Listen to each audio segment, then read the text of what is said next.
Take a swing at your old man. It's the most horribly satisfying feeling in the world. When I was 16, I came home drunk. It was Christmas Eve. And I mean, I come in furniture crashing, eyeballs rolled up, sleep in your own puke drunk, crashing around. The next morning, I come downstairs. My parents are sitting there. My younger brother, they're just sitting there in their bathrobes waiting for me. Arms folded, a total freeze frame, stone dirty looks. What'd I do? And then I see the f***ing Christmas tree.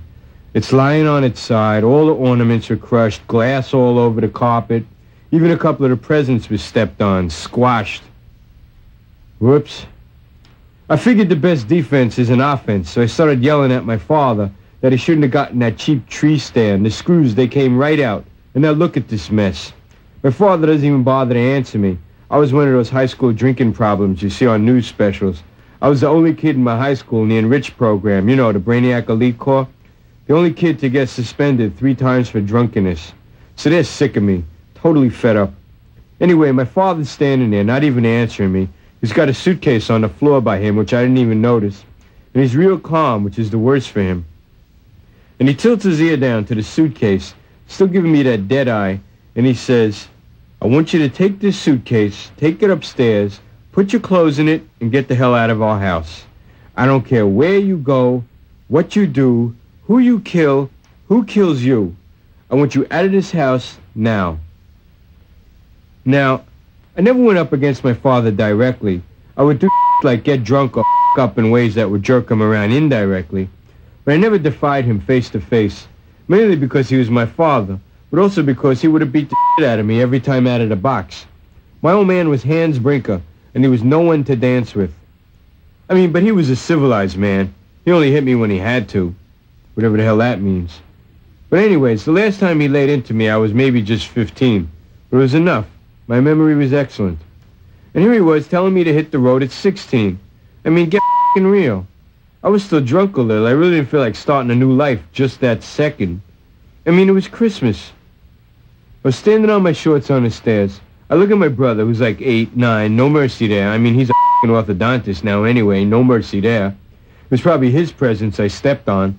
My mother, she never liked me from the get-go, so the whole thing was a golden opportunity for her to have a sewing room.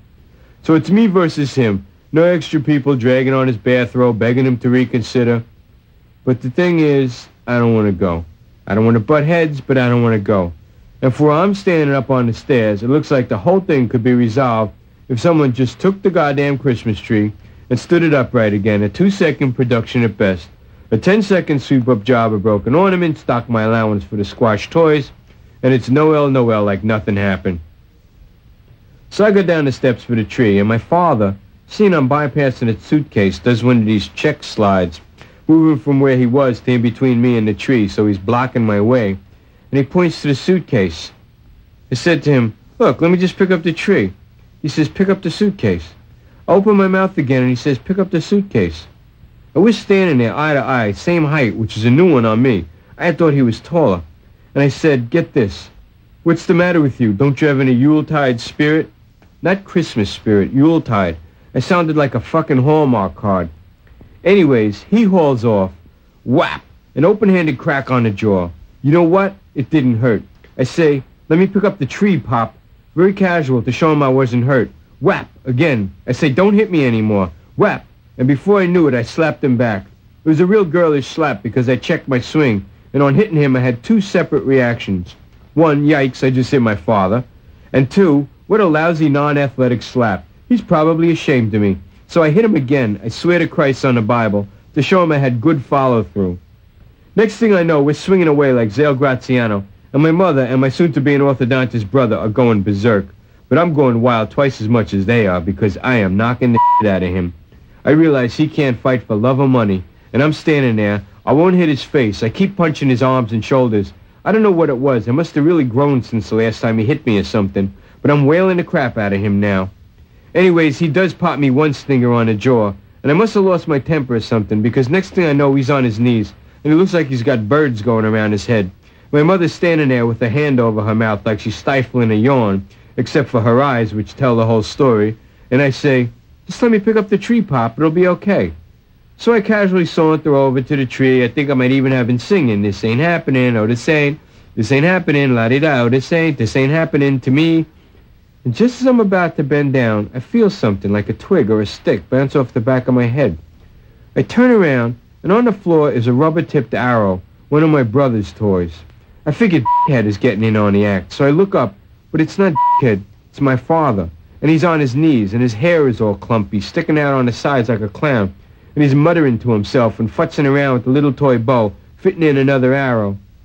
He aims it at me with my mom and my brother standing behind him like he was defending them from me. And he's aiming that little Cochise bow and arrow at me, and he's screaming at me to get out. And first I just wanted to laugh. I thought he must be hamming it up. Maybe he's drunk. But he looked so agitated and crazed. I just beat him up, man. His kid just whipped his and he was stone beside himself.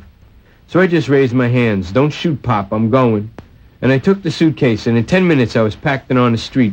And I stayed at this guy Kaplan's house for a week. And I just sat in his room, and every day I just drank and wrote poetry about how he was the best father in the world and how much I loved him. I think I was terrified about being able to take over the universe.